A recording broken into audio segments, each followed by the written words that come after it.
And this one is also a standalone expansion to the game Sugar Heist, so you can go ahead and mix this one with that original game, or you can play it completely on its own.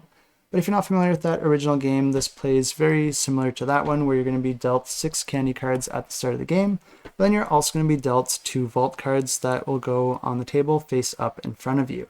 And what you're trying to do in this game is score the most victory points by securing the most candy, because each candy card that you have is going to be worth 1 victory point at the end of the game. And the way that players do this is by assigning any pairs of candy that they have in their hand to one of their 2 vaults. But each vault can only have one type of candy in it, so there's going to be a particular set of candy that you're going for as you try to fill out your vaults and lock those candies in for victory points. Each candy is going to have a number associated with it, and once you get that number of that candy into your vault, it's going to secure them so that they're fully protected from all the other players, because there are also action cards that players are going to be able to play on their turn, and that will do different things like help themselves or harm their opponents.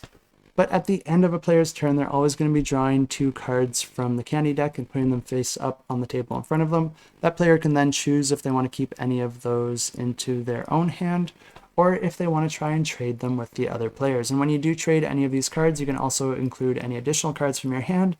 And of course, the other players can include any number of cards from their own hands as well. So you're going to be trying to make the deal with the player that's giving you the best offer.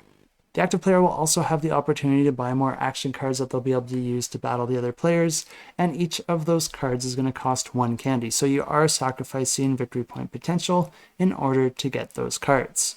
At the end of your turn, you're always going to end up with 6 cards, so if you're less than 6 cards, you're going to be drawing back up to it, or if you have more, then you're going to be discarding cards from your hand in order to get back down to 6. The game continues like this with players alternating turns, and if you don't have any pairs on your turn, then you can always take the option of just drawing 2 more cards into your hand. Once the candy deck's fully depleted, it's going to get shuffled and put back out as the draw deck, and then after you get through it a second time, that's going to trigger the end of the game, and the player with the most victory points wins the game. The new expansion is going to be adding a whole new type of cards that players will be able to use to perform special abilities and actions, as well as discover new scoring potential. And of course, if you are interested in this one, you can check it out. I have it linked in the description below.